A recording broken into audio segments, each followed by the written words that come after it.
ഇതിപ്പോൾ നമുക്ക് ഗോതമ്പ് പൊടിപ്പിക്കുന്ന മെഷീനാണ്. ഗോതമ്പെല്ലാം എല്ലാം പൊടിക്കാം. ഇതിപ്പോൾ ഞാൻ ചെയ്യുന്നത് കോഴിക്ക് പൊടിക്കാനുള്ളതാണ്. അത് കാരണം കോഴി തീറ്റ കൊടുക്കാനുള്ളത്. അത് കാരണം ഇത് നമുക്ക് വേണമെങ്കിൽ അഡ്ജസ്റ്റ് ചെയ്ത് കൊടുക്കാം. ഇത് എത്ര പൊടിയായിട്ട് എടുക്കാം, അതുപോലെ അങ്ങനെ ചെറിയ ചെറിയ കഷ്ണങ്ങളായിട്ട് കൊടുക്കാം. അപ്പോൾ ഞാൻ ചെയ്യുന്നത് ചെറിയ ചെറിയ കഷ്ണങ്ങളായിട്ടാണ്. അത് കോഴിക്ക് തീറ്റ കൊടുക്കാനുള്ളതാണ്.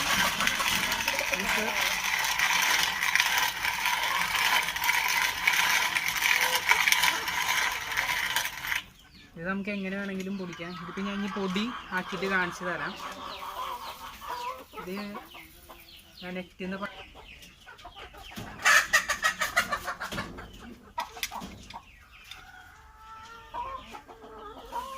ഇനി ആ പൊടിയായിട്ടുള്ള വീഡിയോ കാണിച്ചു തരാം.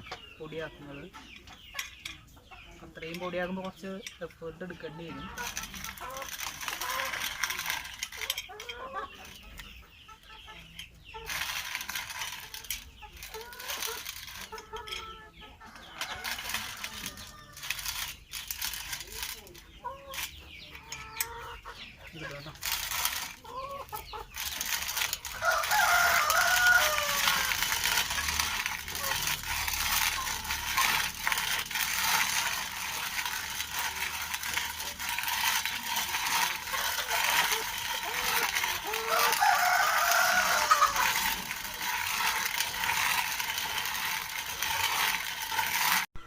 ഇത് നമുക്ക് ആവശ്യ അനുസരണം പൊടിച്ചെടുക്കാം. ഇതിപ്പോൾ ഞാൻ നല്ല പൊടി ആയിട്ടില്ല, കാരണം കോഴികൾക്ക് കഴിക്കാൻ പറ്റില്ല. ഇതൊരു മിനിമം ആക്കി എടുത്തിട്ടുള്ളൂ. നമുക്ക് എങ്ങനെ വേണമെങ്കിലും എടുക്കാം. ഏകദേശം ഇപ്പോൾ ഒരു 1.5 മാസമായിട്ടുണ്ട് ആ കോഴിക്കുട്ടികളാണ്. ഇതും ഇവിടെ ഇൻക്യുബേറ്ററിൽ വെച്ച് ഇരിച്ചിറക്കിയതാണ്. എല്ലാം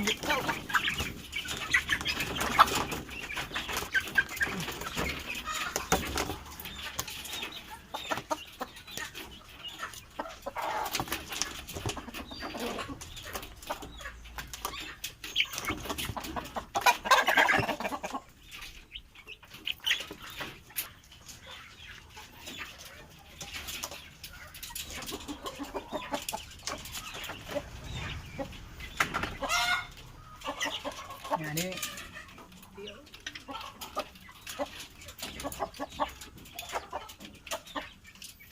ഇവരെ പുറത്ത് വിടാറാണ് പതിവ്. മഴ കാരണം പുറത്ത് വിടാൻ പറ്റാത്ത സിറ്റുവേഷനാണ്. ഫുള്ള് വെള്ളമാണ് ഇവിടെ. അതുകൊണ്ടാണ് ഇപ്പോൾ കൂടുതൽ തന്നെ വെച്ചെടുക്കുന്നത്.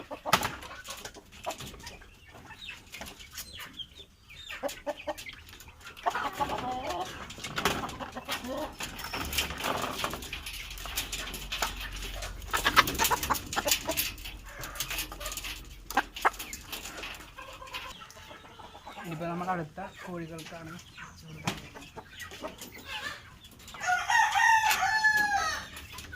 അത് കുറച്ച് ഡേഞ്ചറാണ്. അതാണ്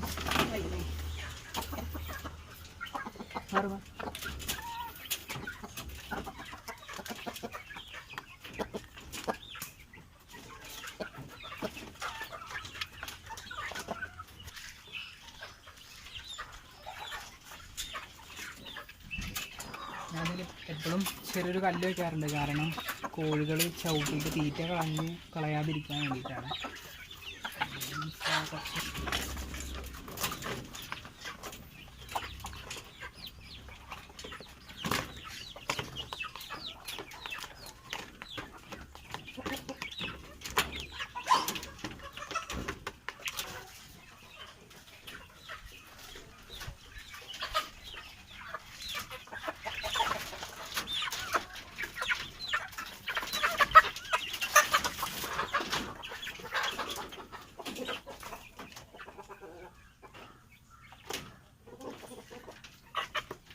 ഒന്നിൻ്റെയും കാല് പാത്രത്തിൻ്റെ താഴെ പെട്ടിട്ടില്ലേന്ന് നോക്കണം.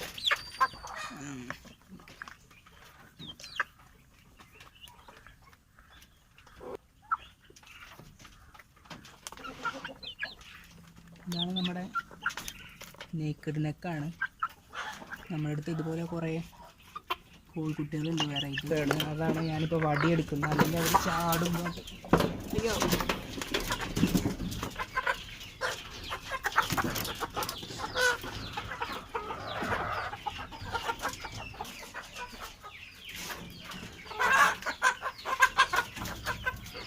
കോഴികൾ കുറച്ച് ഡേഞ്ചറാണ്. അതാണ് പ്രശ്നം.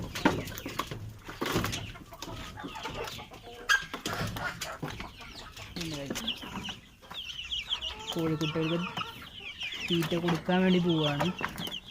ഇതിപ്പോൾ ഇവിടെ വിരിഞ്ഞിറങ്ങിയതാണ്. നമ്മൾ ഇൻക്യുബേറ്ററിൽ വെച്ച് വിരിച്ചിറക്കിയ കോഴിക്കുട്ടികളാണ്. ഇവിടെ എല്ലാം തന്നെ ഇൻക്യുബേറ്ററിൽ വിരിച്ചിറക്കി ഉണ്ടാക്കിയത്. തീറ്റ കൊടുക്കുകയാണ്.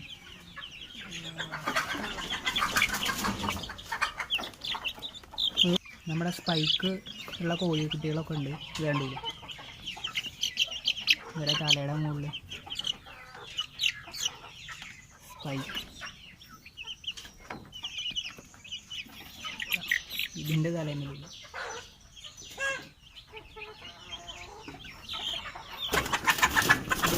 നമുക്ക് ഈ ഒരു ചാത്തനെ കൊടുക്കാനുള്ളതാണ്.